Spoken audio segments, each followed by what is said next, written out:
Le portrait de Dorian Gray par Oscar Wilde. Chapitre 3. Le lendemain, à 12h30, Lord Henry Wotton se dirigeait de Curzon Street vers Albany pour aller voir son oncle, Lord Fermor, un vieux garçon bon vivant, quoique de rudes manières, qualifié d'égoïste par les étrangers qui n'en pouvaient rien tirer, mais considéré comme généreux par la société, car il nourrissait ceux qui savaient l'amuser. Son père avait été notre ambassadeur à Madrid, au temps où la reine Isabelle était jeune et inconnue.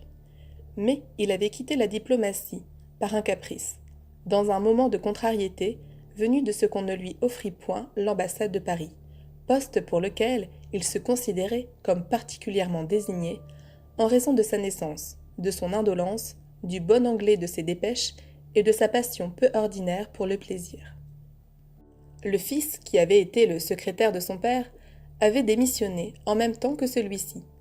Un peu légèrement avait-on pensé alors, et quelques mois après être devenu chef de sa maison, il se mettait sérieusement à l'étude de l'art très aristocratique de ne faire absolument rien.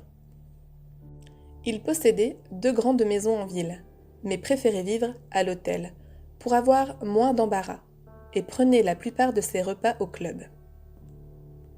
Il s'occupait de l'exploitation de ces mines de charbon des comtés du centre, mais il s'excusait de cette teinte d'industrialisme en disant que le fait de posséder du charbon avait pour avantage de permettre à un gentleman de brûler décemment du bois dans sa propre cheminée.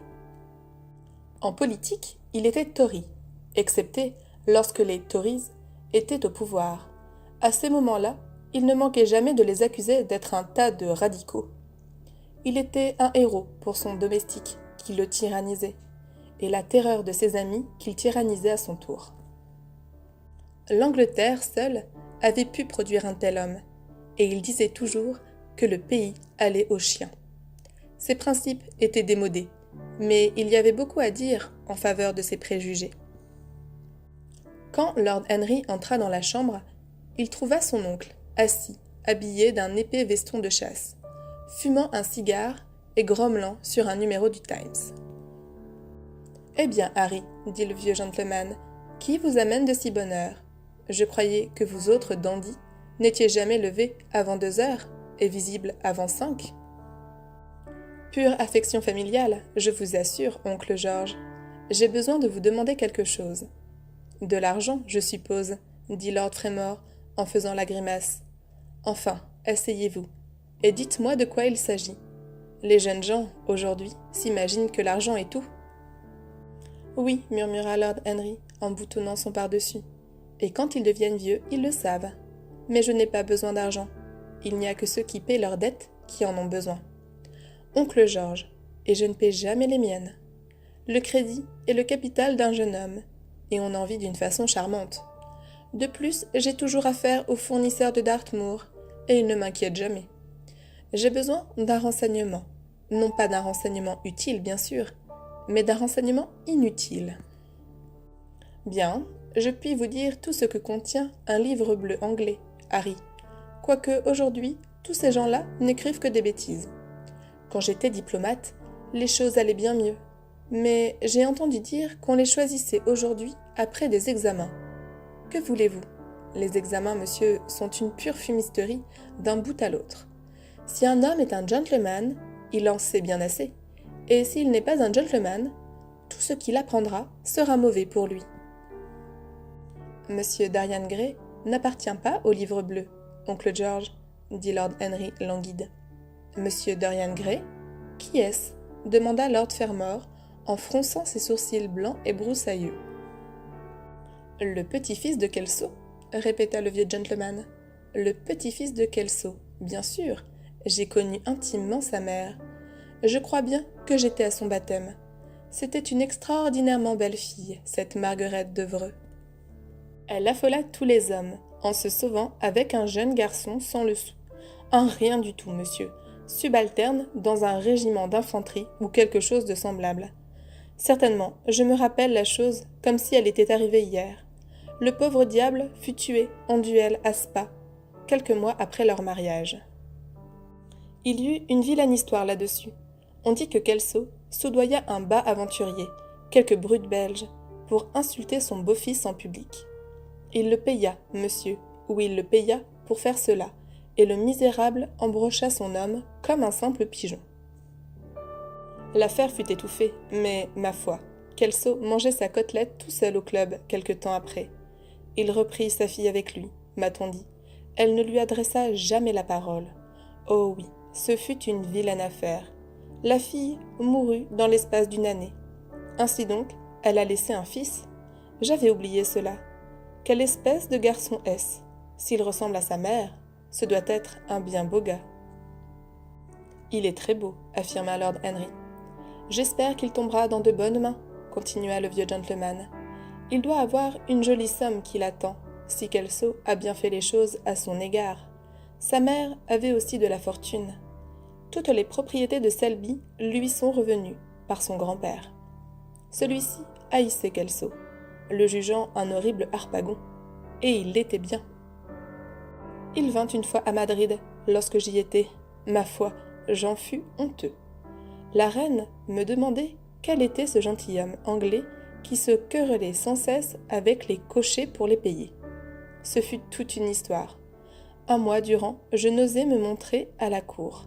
J'espère qu'il a mieux traité son petit-fils que c'est drôle. Je ne sais, répondit Lord Henry. Je suppose que le jeune homme sera très bien. Il n'est pas majeur. Je sais qu'il possède Selby, il me l'a dit. Et sa mère était vraiment belle. Margaret d'Evreux était une des plus adorables créatures que j'ai vues, Harry. Je n'ai jamais compris comment elle a pu agir comme elle l'a fait. Elle aurait pu épouser n'importe qui. Carlington en était fou. Elle était romanesque sans doute. Toutes les femmes de cette famille le furent. Les hommes étaient bien peu de choses, mais les femmes merveilleuses. Carlington se traînait à ses genoux. Il me l'a dit lui-même. Elle lui rit au nez, et cependant, pas une fille de Londres qui ne courut après lui. Et à propos, Harry, pendant que nous causons de mariage ridicule, quelle est donc cette farce que m'a contée votre père au sujet de Dartmoor, qui veut épouser une Américaine? Il n'y a donc plus de jeune Anglaise assez bonne pour lui? C'est assez élégant, en ce moment, d'épouser des Américaines, oncle George. Je soutiendrai les Anglaises contre le monde entier, Harry, fit Lord Fermor, en frappant du poing sur la table. Les paris sont pour les Américaines. Elles n'ont point de résistance, m'a-t-on dit, grommela l'oncle. Une longue course les épuise, mais elles sont supérieures au steeplechase. Elles prennent les choses au vol. Je crois que Dartmoor n'a guère de chance. Quel est son monde? Repartit le vieux gentleman. A-t-elle beaucoup d'argent? Lord Henry secoua la tête. Les Américaines sont aussi habiles à cacher leurs parents que les Anglais à dissimuler leur passé, dit-il en se levant pour partir. Ce sont des marchands de cochons, je suppose. Je l'espère, oncle George, pour le bonheur de Dartmoor. J'ai entendu dire que vendre des cochons était en Amérique la profession la plus lucrative après la politique. Est-elle jolie? Elle se conduit comme si elle l'était. Beaucoup d'Américaines agissent de la sorte. C'est le secret de leur charme. Pourquoi ces Américaines ne restent-elles pas dans leur pays? Elles nous chantent sans cesse que c'est un paradis pour les femmes. Et c'est vrai, mais c'est la raison pour laquelle, comme Ève, elles sont si empressées d'en sortir, dit Lord Henry. Au revoir, oncle George. Je serai en retard pour déjeuner, si je tardais plus longtemps. Merci pour vos beaux renseignements. J'aime toujours à connaître tout ce qui concerne mes nouveaux amis, mais je ne demande rien sur les anciens. Où déjeunez-vous, Harry? Chez tante Agathe. Je me suis invitée avec monsieur Gray. C'est son dernier protégé. Bah, dites donc à votre tante Agathe, Harry, de ne plus m'assommer avec ses œuvres de charité. J'en suis excédée. La bonne femme croit-elle donc que je n'ai rien de mieux à faire que de signer des chèques en faveur de ces vilains drôles? Très bien, oncle George, je lui dirai, mais cela n'aura aucun effet. Les philanthropes ont perdu toute notion d'humanité, c'est leur caractère distinctif. Le vieux gentleman murmura une vague approbation et sonna son domestique. Lord Henry prit par l'arcade basse de Burlington Street et se dirigea dans la direction de Berkeley Square. Telle était en effet l'histoire des parents de Dorian Gray. Aussi crûment racontée, elle avait tout à fait bouleversé Lord Henry, comme un étrange quoique moderne roman. Une très belle femme, risquant tout pour une folle passion. Quelques semaines d'un bonheur solitaire, tout à coup brisé par un crime hideux et perfide. Des mois d'agonie muette, et enfin, un enfant né dans les larmes. La mère enlevée par la mort, et l'enfant abandonné, tout seul à la tyrannie d'un vieillard sans cœur. Oui, c'était un bien curieux fond de tableau. Il encadrait le jeune homme, le faisant plus intéressant, meilleur qu'il n'était réellement. Derrière tout ce qui est exquis, on trouve ainsi quelque chose de tragique. La terre est en travail pour donner naissance à la plus humble fleur. Comme il avait été charmant au dîner de la veille, lorsqu'avec ses beaux yeux et ses lèvres frémissantes de plaisir et de crainte, il s'était assis en face de lui au club, les bougies pourprées mettant une roseur sur son beau visage ravi. Lui parler était comme si l'on eût joué sur un violon exquis. Il répondait à tout, vibrait à chaque trait. Il y avait quelque chose de terriblement séducteur dans l'action de cette influence. Aucun exercice qui y fût comparable. Projeter son âme dans une forme gracieuse, l'y laisser un instant reposer et entendre ensuite ses idées répétées comme par un écho, avec, en plus, toute la musique de la passion et de la jeunesse, transporter son tempérament dans un autre, ainsi qu'un fluide subtil ou un étrange parfum. C'était là une véritable jouissance, peut-être la plus parfaite de nos jouissances, dans un temps assez borné et aussi vulgaire que le nôtre, dans un temps grossièrement charnel, en ses plaisirs communs et bas en ses aspirations. C'est qu'il était un merveilleux échantillon d'humanité, cet adolescent, que par un si étrange hasard il avait rencontré dans l'atelier de Basile. On en pouvait faire un absolu type de beauté. Il incarnait la grâce et la blanche pureté de l'adolescence, et toute la splendeur que nous ont conservé les marbres grecs. Il n'est rien qu'on en eût pu tirer. Il eût pu être un titan, aussi bien qu'un joujou. Quel malheur qu'une telle beauté fût destinée à se faner. Et Basile, comme il était intéressant au point de vue du psychologue, un art nouveau, une façon inédite de regarder l'existence suggérée par la simple présence d'un être inconscient de tout cela. C'était l'esprit silencieux qui vit au fond des bois et court dans les plaines, se montrant tout à coup dryade, non apeuré, parce qu'en l'âme qui le recherchait avait été évoquée la merveilleuse vision par laquelle sont seules révélées les choses merveilleuses. Les simples apparences des choses se magnifiant jusqu'au symbole, comme si elles n'étaient que l'ombre d'autres formes plus parfaites, qu'elles rendaient palpables et visibles. Comme tout cela était étrange. Il se rappelait quelque chose d'analogue dans l'histoire. N'était-ce pas Platon, cet artiste en pensée, qui l'avait le premier analysé? N'était-ce pas Buonarroti, qui l'avait ciselé dans le marbre polychrome d'une série de sonnets? Mais dans notre siècle, cela était extraordinaire. Oui, il essaierait d'être à Dorian Gray, ce que, sans le savoir, l'adolescent était au peintre qui avait tracé son splendide portrait. Il essaierait de le dominer. Il l'avait même déjà fait. Il ferait sien cet être merveilleux. Il y avait quelque chose de fascinant dans ce fils de l'amour et de la mort. Soudain, il s'arrêta et regarda les façades. Il s'aperçut qu'il avait dépassé la maison de sa tante. Et, souriant en lui-même, il revint sur ses pas. En entrant dans le vestibule assombri, le majordome lui dit qu'on était à table. Il donna son chapeau et sa canne au valet de pied et pénétra dans la salle à manger. « En retard comme d'habitude, Harry !» lui cria sa tante en secouant la tête.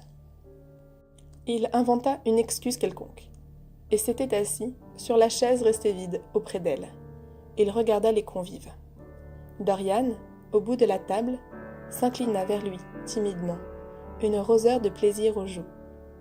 En face était la duchesse de Harley, femme d'un naturel admirable et d'un excellent caractère, aimée de tous ceux qui la connaissaient, ayant ses proportions amples et architecturales que nos historiens contemporains appellent obésité, lorsqu'il ne s'agit pas d'une duchesse.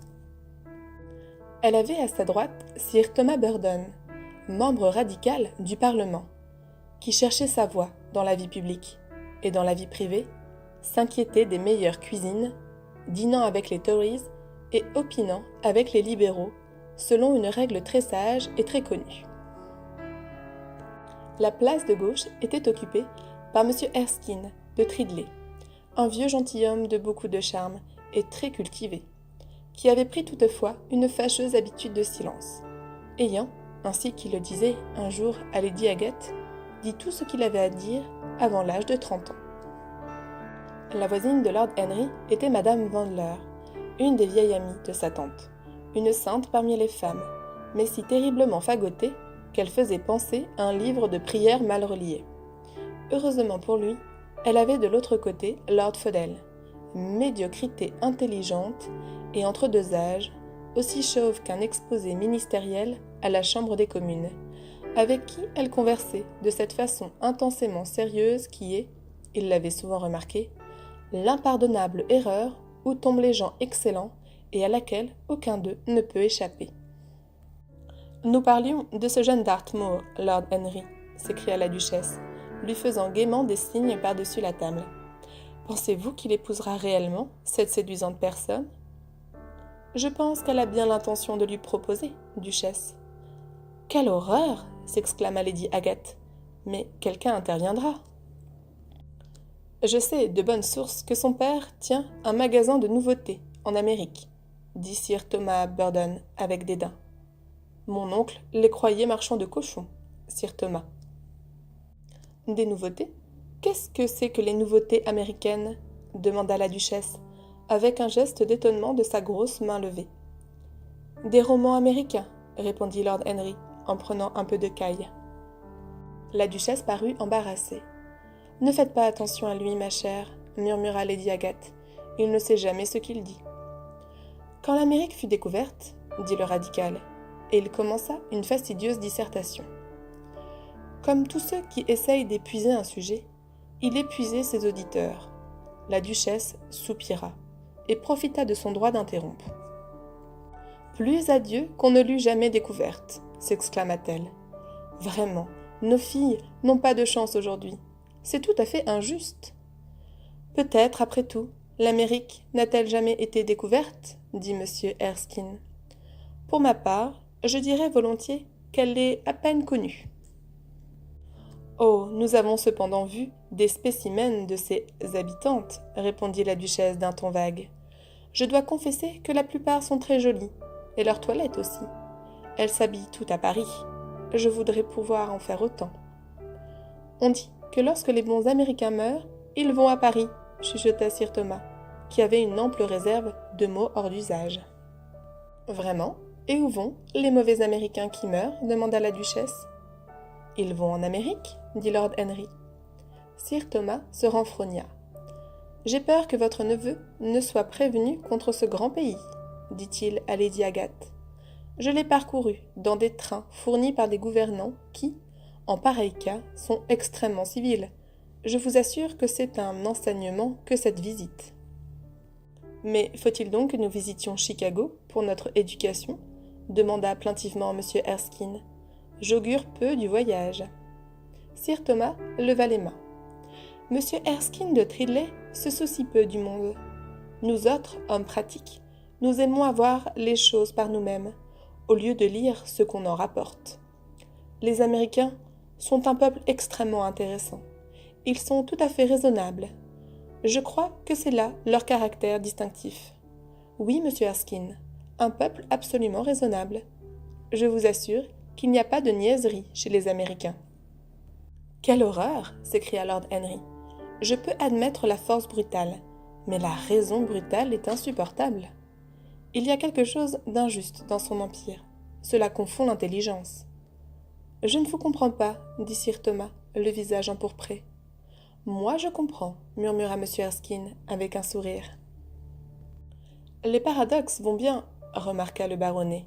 « Était-ce un paradoxe » demanda M. Erskine. « Je ne le crois pas. C'est possible, mais le chemin du paradoxe est celui de la vérité. Pour éprouver la réalité, il faut la voir sur la corde raide. Quand les vérités deviendront des acrobates, nous pourrons les juger. Mon Dieu, dit Lady Agathe, comme vous parlez, vous autres hommes. Je suis sûre que je ne pourrai jamais vous comprendre. Oh, Harry, je suis tout à fait fâchée contre vous. Pourquoi essayez-vous de persuader à notre charmant monsieur Dorian Gray d'abandonner l'East End? Je vous assure qu'il y serait apprécié. On aimerait beaucoup son talent. Je veux qu'il joue pour moi seul, s'écria Lord Henry, souriant. Et regardant vers le bas de la table, il saisit un coup d'œil brillant qui lui répondait.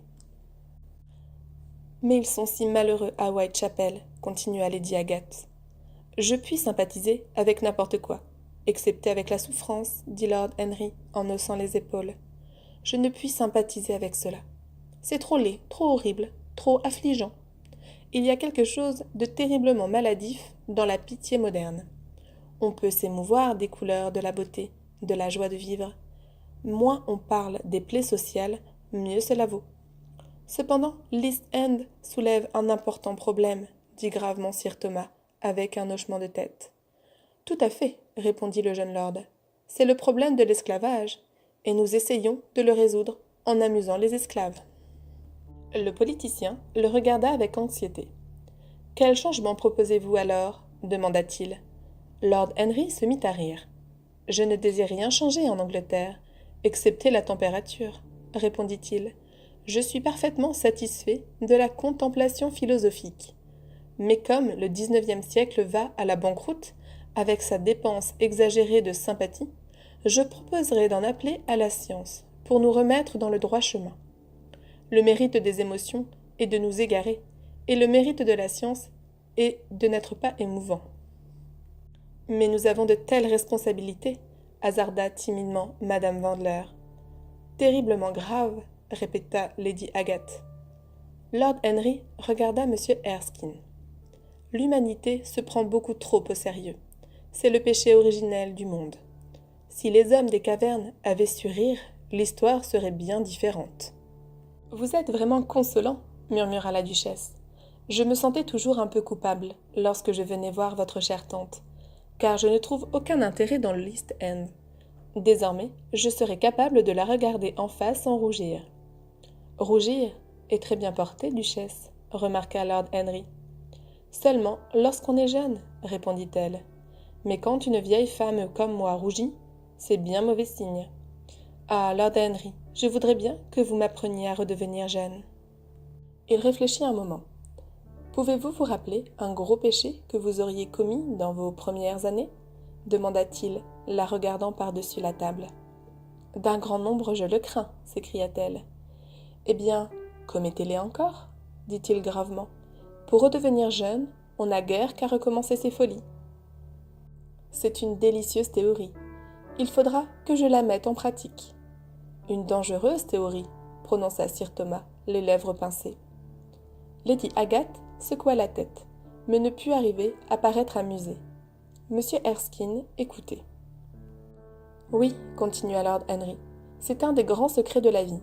Aujourd'hui, beaucoup de gens meurent d'un bon sens terre à terre et s'aperçoivent trop tard que les seules choses qu'ils regrettent sont leurs propres erreurs. Un rire courut autour de la table. Il jouait avec l'idée, la lançait, la transformait, la laissait échapper pour la rattraper au vol. Il l'irisait de son imagination, l'élan de paradoxe. L'éloge de la folie s'éleva jusqu'à la philosophie, une philosophie rajeunie, empruntant la folle musique du plaisir, vêtue de fantaisie, la robe tachée de vin et enguirlandée de lierre, dansant comme une bacchante par-dessus les collines de la vie et se moquant du lourd silène pour sa sobriété.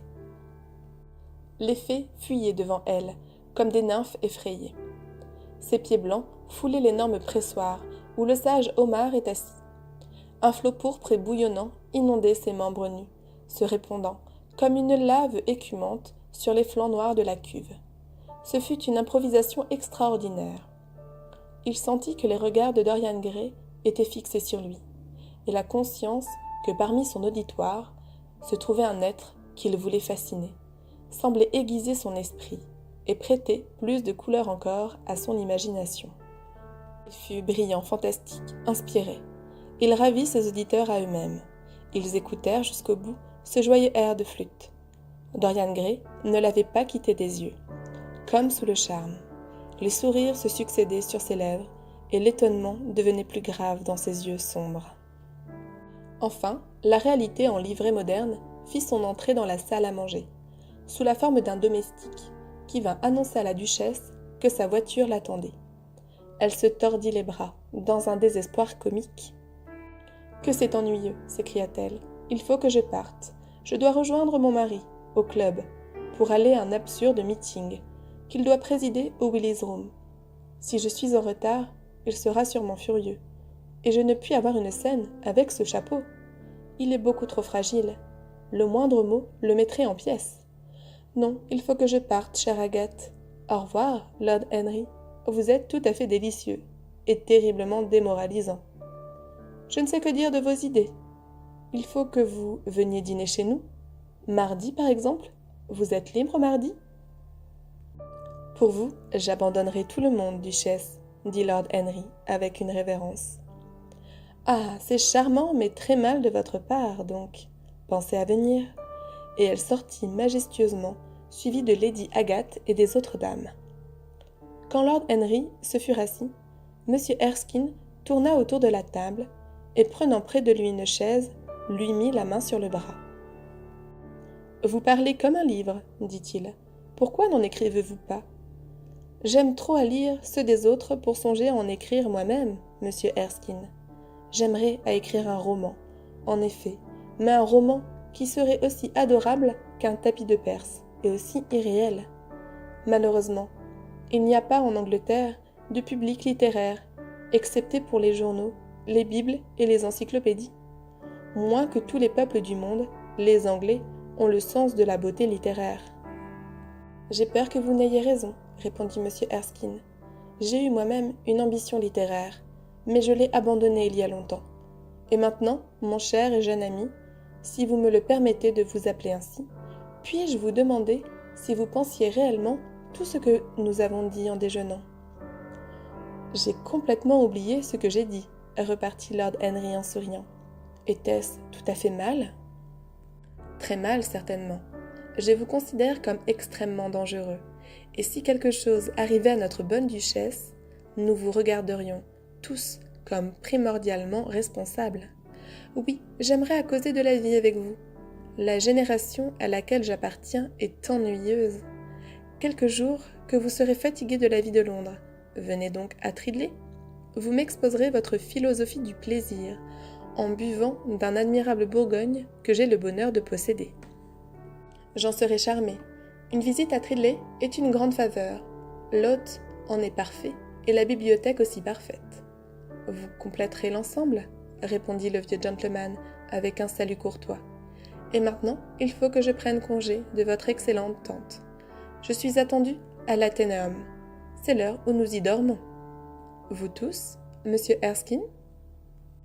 40 d'entre nous dans 40 fauteuils. Nous travaillons à une académie littéraire anglaise. Lord Henry sourit et se leva. « Je vais au parc, dit-il. » Comme il sortait, Dorian Gray lui toucha le bras. « Laissez-moi aller avec vous, murmura-t-il. « Mais je pensais que vous aviez promis à Basil Hallward d'aller le voir. »« Je voudrais d'abord aller avec vous. Oui, je sens qu'il faut que j'aille avec vous. Voulez-vous ? Et promettez-moi de me parler tout le temps. Personne ne parle aussi merveilleusement que vous. »« Ah, j'ai bien assez parlé aujourd'hui, » dit Lord Henry en souriant. « Tout ce que je désire maintenant, c'est d'observer. Vous pouvez venir avec moi, nous observerons ensemble, si vous le désirez. »